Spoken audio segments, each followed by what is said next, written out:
چا کې چې 3 کارونه وي دا سوچا منافق دی.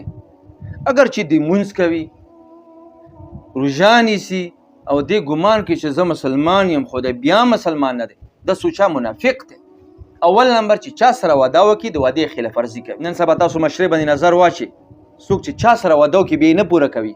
دویم دا چې خبره کې دروغ وایي. نن سبا خو خلک په هرې خبرې کې دروغ وایي، دینداري خلک دروغ وایي. او دریم دا چې امانت ورسره کېږدي خیانت پکې کوي.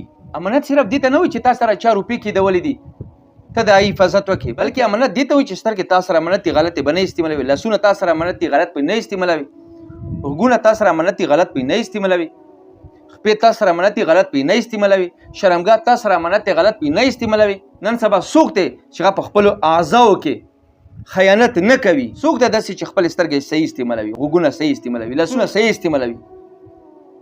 په دې خیانت کې هر څوک مبتلا دي. ولې دا خیانت نه دی؟ د خپې لاسونه سترګې غوږونه خوله تا سره امانت نه دی د الله والا، ته ولې غلطي استعمالوي دغه؟ نو دا 3 کارونه په چا کې د سوچا منافق دی. اگر چې د مونځ کې روژه ساتي او دی وایي چې زه مسلمان یم خو دا دی منافق.